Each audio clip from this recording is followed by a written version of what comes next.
Hello all. Today we are going to discuss how to revise and edit informal reports.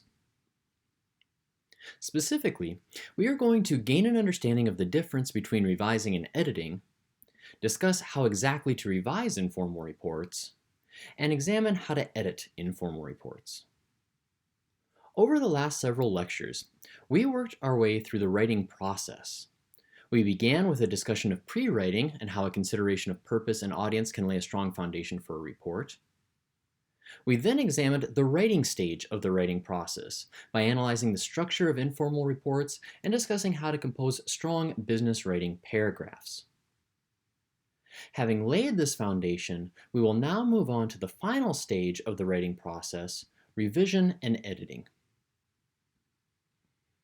While having a complete draft may make it feel like the report is nearing completion, we must remember that the pre-writing and writing stages comprise only 50% of the work associated with creating a polished draft of a business document. The remaining 50% of the work occurs during the editing and revision stage of the writing process.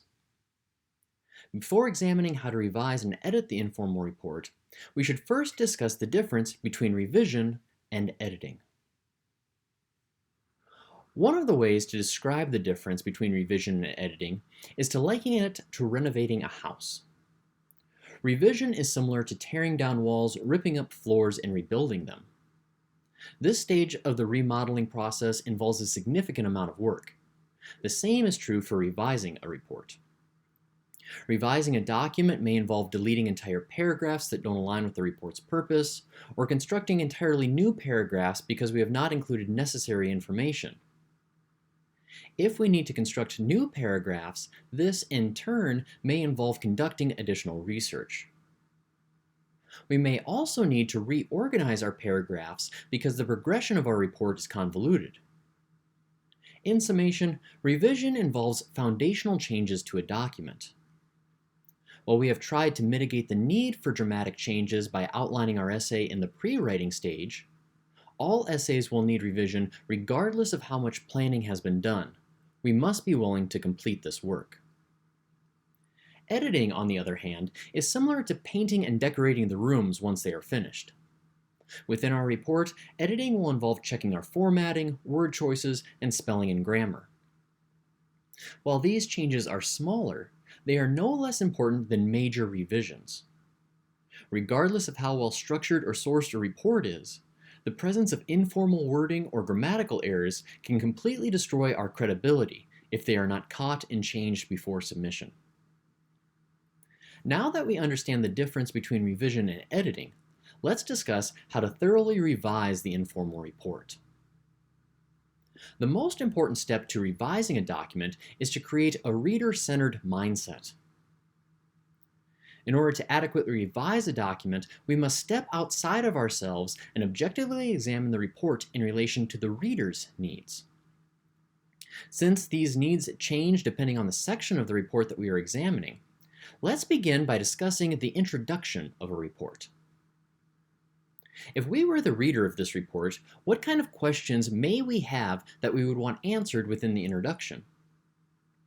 Clearly, we would want to know, why did I receive this report? As we previously discussed, companies often have multiple projects occurring simultaneously. Therefore, within our introduction, we should immediately state the reason for the report. This will provide important contextual information for the reader. Next, if we were the reader of this document, we would likely want to know the importance of this report. By clearly indicating what is at stake for the company, we draw our reader in and create an incentive for him or her to read the rest of the report. Finally, within the introduction, we, as a reader, would likely be curious about what we will learn in the report. This means that we should have a strong thesis statement that indicates the major sections of the report, and, if the audience is friendly, what our finding or recommendation is. While we have touched on these concepts in previous lectures, considering the introduction's content from the perspective of our reader can help us ensure that we are not only answering these important questions, but that we present the information in such a way that the reader has both the information and desire to read the rest of the report. This brings us to the body of our business document. When revising the body of the report, there are three different aspects we should consider. We should examine the information, the organization, and the substantiation of what we present. For information, if we were the reader of a report, one of the first questions we would ask ourselves early within the body paragraphs is, do I have a thorough understanding of the problem? Or if we are reading a feasibility report, do I have a thorough understanding of the product or change? Depending on the type of report we are writing, the first body paragraph should provide the context of the problem, if we are trying to find a problem source, the significance of the problem, if we are trying to present potential solutions, or an in-depth discussion of the product, service, or change, if we are writing a feasibility report. When we consider the document from the reader's perspective, it is easy to understand how important this foundation is. If we do not know the context of the problem, we cannot evaluate potential sources. If we don't know a problem's significance, we are unlikely to spend the time, effort, and money to implement a solution. And if we don't know the specifics of a product or change, we cannot truly assess the feasibility of bringing it to market. When revising our report, we must ensure that the first body paragraph provides all the information that the reader needs to understand the subsequent paragraph's arguments. Remember, your reader will probably be less informed about the topic of the report than you are. Be sure that your report stands on its own, and that, as the writer, you are not mentally filling in information gaps as you revise and edit the report. Once we have provided a foundation, we can then move on to the analysis of the report. It is important to remember that all of our body paragraphs should fulfill the purpose of the report. Therefore, from our reader's perspective, we need to ask ourselves, do I have all the information that I need to make a decision? If we are analyzing the source of a problem, does the report provide all, or at least the most significant, sources from which the problem might originate? If we are writing a feasibility study, does it examine all the dimensions that should be considered in order to ascertain whether or not the subject of the report is feasible? If the report is providing potential solutions to a problem, are any potential solutions ignored? Or are there any advantages or disadvantages of these solutions that are significant but have not been considered? Business reports require an incredible amount of critical thinking. We must examine the topics from all angles, anticipate potential problems, and be extremely circumspect. A report that has not provided all the information that is necessary to make a decision is worthless. Therefore, when revising, we must ensure that our topic has been thoroughly considered. Part of thoroughly considering a topic is to present both sides of an issue, which brings us to the next question that a reader may ask regarding the information provided in body paragraphs. Are all positions examined, and is there any bias present? Our purpose as report composers is not to champion a cause, but to find the truth through honest analysis and research. Therefore, it is important that we acknowledge all perspectives on a topic, even if they undercut our specific belief. Remember, you are ultimately responsible for the changes that are implemented as a result of your report. If there is a significant disadvantage to your proposed solution, but you do not mention it, you will be responsible when that disadvantage is realized. In order to ensure the best decision is made and to protect ourselves and our reputation, we should always provide our reader with an unbiased report that provides all the information. Finally, it is important to examine whether any needless information has been provided. Remember that superiors are very busy. If we provide information that does not directly relate to the purpose of the report, we are wasting a person's time. All of our body paragraphs and the information within our body paragraphs should be directly related to the purpose of the report. If it is not, the information should be cut. Now that we have examined the information that should be included within the body paragraphs, we can move on to a discussion of organization. From the reader's perspective, it is important to consider the organization of our body paragraphs. First, we should ask ourselves if there is a logical structure that the paragraphs adhere to. As we discussed during the pre-writing process lecture, there are some standard organizational patterns that reports generally employ. As we revise the body of our report, it is important to consider whether our organizational pattern is logical. If there is not a clear pattern, our reader will have difficulty following our argument. Secondly, we should ask ourselves if the paragraph structure is parallel. In other words, if we have started with an organizational pattern, is that pattern used consistently throughout the rest of the report? For instance, if we are analyzing the advantages and disadvantages of various solutions to a problem, we need to be sure that each section is structured similarly.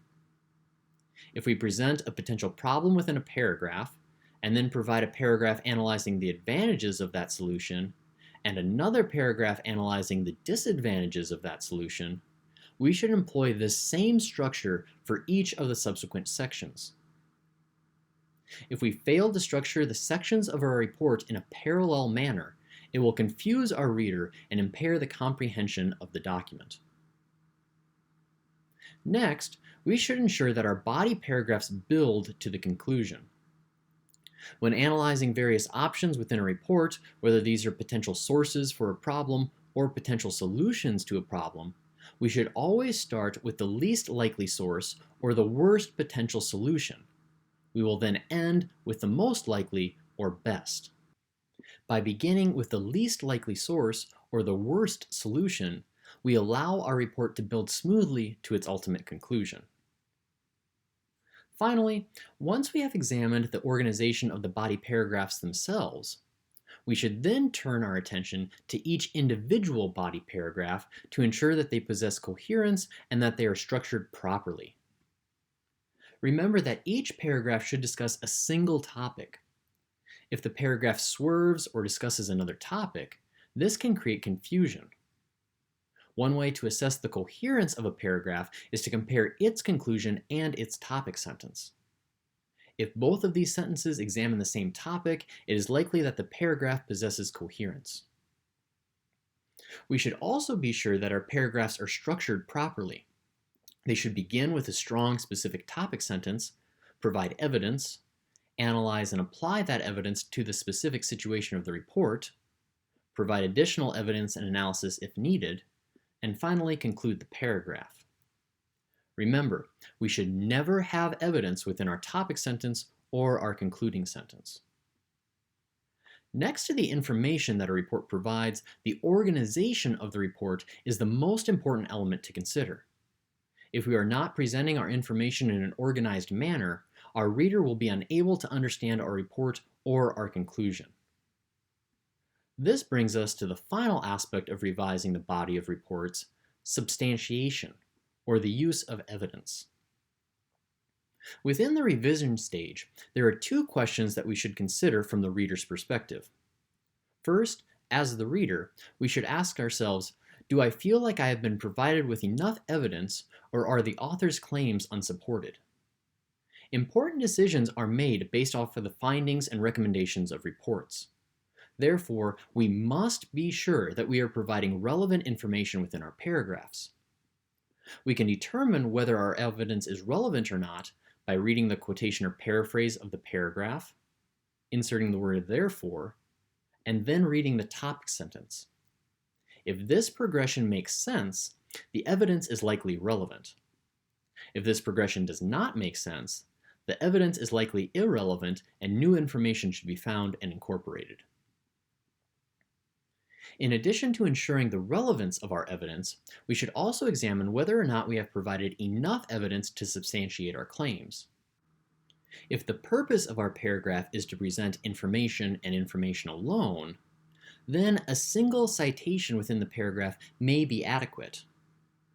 However, generally, we should try to include at least two pieces of evidence if we are trying to discuss opinions that authors have regarding a topic.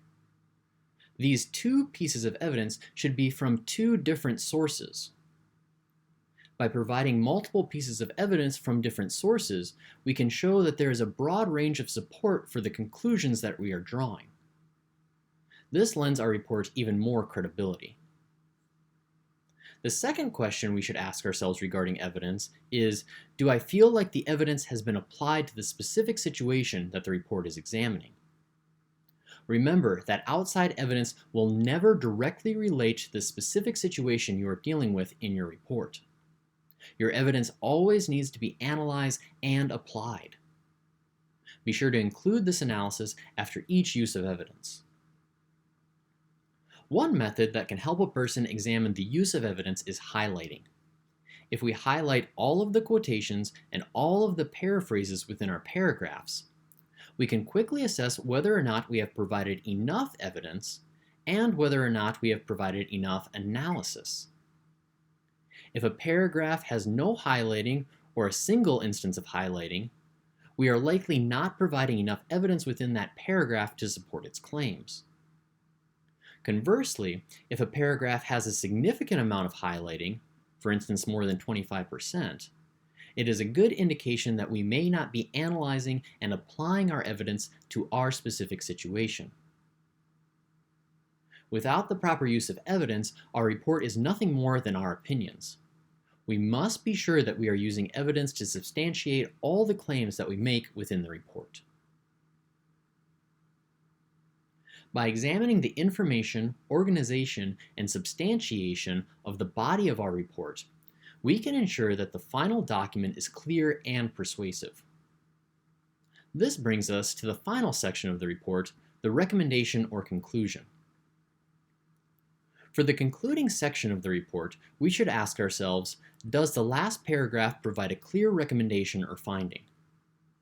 Business documents always have an express purpose. For a report, the ultimate purpose will be to present a finding or a recommendation. Therefore, the last paragraph should provide a very clear takeaway for our reader. Secondly, we should ask ourselves, is the recommendation or finding justified based on the body paragraph's arguments? The conclusion is the point that the entire report has been building to. If we have thoughtfully considered all perspectives and properly ordered the paragraphs within the body of the report, our reader should more than likely already have a fairly good idea about what our recommendation or finding will be. If we, as the reader, are expecting a different recommendation or finding, or if we do not feel as if the recommendation or finding is persuasive, this means that our body paragraphs need additional revision to accentuate the overall trajectory of the report. By cultivating a reader-centered perspective when revising our report, we can identify foundational changes that should be made to the document before submitting it. Now that we have discussed how to revise a document, we can move on to how to edit the report. Before we begin editing a report, we should be sure that we have thoroughly revised it and made all the necessary content changes. There is no point in taking the time and effort to edit a paragraph if the content of that paragraph will need to be substantially revised. In other words, before we paint a wall, let's be sure that that wall doesn't need to be demolished. Let's begin our discussion of editing with a quick review of memo formatting. Remember that informal reports are generally written as memos. Therefore, we will need an appropriate header. The header should possess the following fields: date, to, from, and subject. Additionally, the header of the memo should be double-spaced. The body paragraphs, however, should be single-spaced. Also, please note that the paragraphs in a business document are not indented, but rather are left aligned. Because the paragraphs are not indented, we must include a space between each of the paragraphs so that these units can be differentiated. Next, please remember that business writing paragraphs are short and should be no more than 12 lines of text long. The final important element of general formatting for an informal report is the category headings. By including category headings within business documents, we allow our reader to easily locate the various sections of our report that he or she may be interested in. The headings shown here, which are bolded and centered aligned, would be considered first-level headings, meaning that they are sections unto themselves, or in other words, none of these sections are subsections. However, in addition to first-level headings, you may also have second-level headings. Second-level headings indicate that the subsequent paragraph is a subsection of the previous paragraph's topic. For example, as a reader, we can quickly glance at this document and see that tuition resets is a subcategory of enrollment and tuition costs.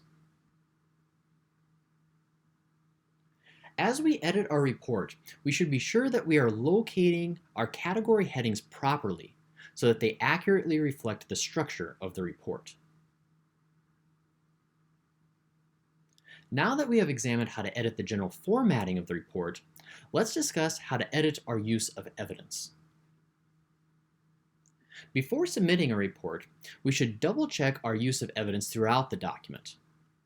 First, we should make sure that any information that was taken from an outside source is marked with a parenthetical citation.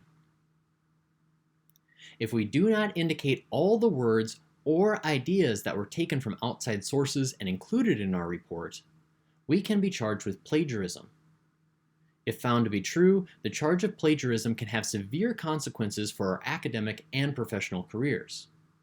Therefore, be sure that you have accurately documented all the information and sources that have been used when creating the report. Within these parenthetical citations, we should provide the author's name or names, the year of publication, and the page number from which the information comes, if this information is available. If we do not have all of this information, we should include the information that is available. For instance, if we check our references page, we will see that the Seltzer source that is cited within this paragraph is a reliable internet source that does not have page numbers. Therefore, within the parenthetical citation, we will include the author's last name, the year of publication, and the paragraph number from which the quotation comes. We have included the author's name within the parenthetical citation. This is possible because we are providing a direct quotation from the Seltzer source. However, for the Lipovsky source, we are providing a paraphrase. Since we do not have quotation marks to indicate what is coming from the original source, we must include the author's name directly within the sentence. By using the author's name directly within the sentence, our reader knows that everything from Lipovsky to page 7 is a paraphrase. Remember that when we are paraphrasing, we must provide an initial signal to our reader about where the paraphrase begins. If we use the author's name directly within the sentence, we must include the year of publication in parentheses immediately after the author's name. Once we have ensured that we have correctly cited the quotations and paraphrases within our paragraphs, we must then examine whether our references page contains all the sources that are used within the report. When we check our references page, we must be able to find all the sources used within our body paragraphs. Within this paragraph, we have cited Seltzer and Lipovsky. Within our references page, we can easily find the citation for these sources because our references page is in alphabetical order. Remember, if a source does not have an author within the parenthetical citation, we will cite that source by the title of the article or the web page. For a web page, we should put the title in quotation marks and capitalize normally. Once we have checked to ensure that all of our parenthetical citations have corresponding citations within the references page, we should then check the references page itself. Remember that the references should begin on a new page, or in other words, don't begin the references on the same page as the conclusion or recommendation of your report. The page should start with the word references, and then after the word references, we should have a list in alphabetical order of the sources that were used within the report. Your references page should only contain sources that have been used within your report. If you have a source in your references page that you did not use within the report, you should delete that source. Please note that the sources are single-spaced and that there is a double space between each source. This helps to differentiate one source from the next. Each of these sources is also differentiated by the use of hanging indents. As you can see, the first line of each citation is left aligned, while the subsequent lines of the citation are indented. While we will not provide an in-depth review of the formatting for sources, we will quickly discuss the most common formatting issues that occur. First, we should be sure that we are capitalizing the article and web page titles appropriately. We should only capitalize 1, the first word of the title, 2, the first word after a period, question mark, exclamation point, or colon, and 3, any proper nouns. Next, we should be sure to italicize any journal titles or web page titles. Finally, journal titles and website titles should be capitalized normally.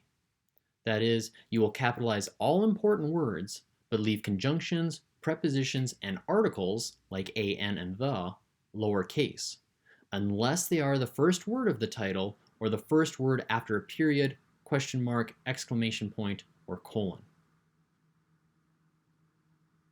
While we should double check the specific formatting of all our citations, these are the most common issues that arise. In addition to checking our formatting and citation use, it is also important to thoroughly edit the wording of our paragraphs before submitting the final document. When we discussed the writing of the informal report, we indicated how important it is to be as direct and concise as possible when writing business paragraphs. As we edit the final draft of our report, we should try to eliminate any wordy phrases from our writing. While there are too many wordy expressions to present a comprehensive list of them within this lecture, presenting a few common examples should help us identify the types of phrases that we should be wary of. For instance, the term "a number of" can be condensed to "many." Afford an opportunity to "allow." Due to the fact to "because." Similarly, "in order to" can become "to." "In the amount of" can be changed to "for."